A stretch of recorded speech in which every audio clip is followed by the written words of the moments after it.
मित्रों, बहुत बहुत स्वागत है आपका हमारे YouTube चैनल में।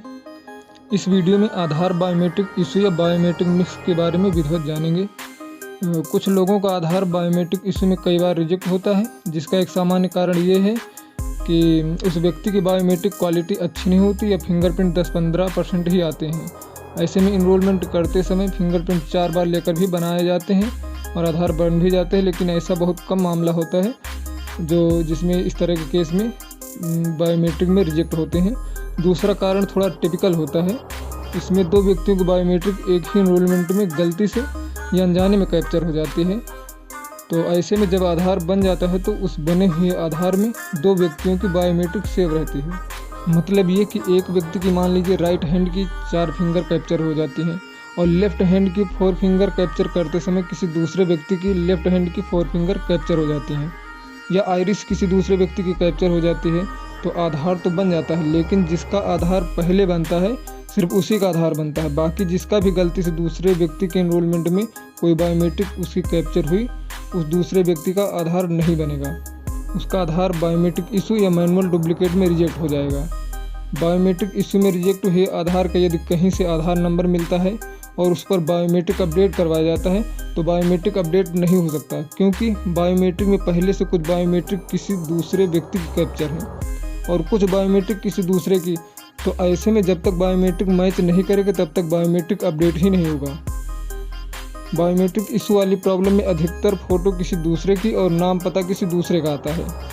मान लीजिए यदि बायोमेट्रिक इशू का आधार नंबर आपको कहीं से मिला तो आप उस पर डेमोग्राफिक अपडेट करवा सकते हैं, लेकिन इसके लिए भी आपको मालूम होना चाहिए कि जिसका आधार है उसका कौन सा बायोमेट्रिक कैप्चर हुआ था। अपडेट करवाते समय वही बायोमेट्रिक देना होगा, तभी अपडेट होगा। जैसे माना कि किसी आधार में फिंगरप्रिंट किसी दूसरे व्यक्ति के लग गए हैं और आइरिस उसी व्यक्ति की लगी है जिसका आधार है, तो ऐसे में डेमोग्राफिक अपडेट करवाते समय यदि आप आइरिस वेरिफिकेशन करवाते हैं तो आधार अपडेट हो जाएगा, लेकिन बायोमेट्रिक अपडेट नहीं होगा। अब आपके मन में ये सवाल आ रहा होगा कि जिसका आधार है उसे नहीं पता कि उसकी कौन सी बायोमेट्रिक लग गई हैं और कौन सी नहीं लगी, तो मुझे कैसा पता होगा या आधार अपडेट को कैसा पता होगा? तो जी हाँ, आप बिल्कुल सही सोच रहे हैं। यदि आपको आधार में कोई डेमोग्राफिक अपडेट करवाना है और आपका आधार बार बार बायोमेट्रिक इशू के कारण रिजेक्ट हो जाता है, तो आप सबसे पहले UCL पर जाइए। वहाँ पर डेमोग्राफिक अपडेट करने से पहले आपके आधार नंबर को आपकी फिंगरप्रिंट से लॉगिन करने का प्रयास किया जाएगा। यदि किसी हाथ की बायोमेट्रिक कैप्चर होंगी तो आधार सॉफ्टवेयर पर आधार लॉगिन हो जाएगा। सबसे पहले ये काम UCL से ही करवाना है, क्योंकि UCL ऑनलाइन मोड में काम करता है और आधार सेवा केंद्र में जो आधार का काम होता है वहाँ पर आधार सॉफ्टवेयर ऑफलाइन मोड में काम करता है। यदि UCL पर काम हो जाता है तो ठीक है, नहीं तो किसी आधार सेंटर पर जाकर आइरिस से डेमोग्राफिक अपडेट करवा दें। यदि आइरिस उसी व्यक्ति की लगी होगी तो आधार अपडेट हो जाएगा। बायोमेट्रिक इशू वाले आधार में किसकी कौन सी बायोमेट्रिक मिक्स हैं, इसकी जानकारी सिर्फ रीजनल ऑफिस में ही हो सकती है और वहीं पर इस समस्या का पूर्ण तरीके से समाधान हो सकता है। बायोमेट्रिक मिक्स वाले अधिकतर केस में बायोमेट्रिक मिक्स आता है या बायोमेट्रिक इशू रिजेक्ट दिखाता है, या बहुत केस में आपका मैनुअल डुप्लीकेट भी शो करेगा।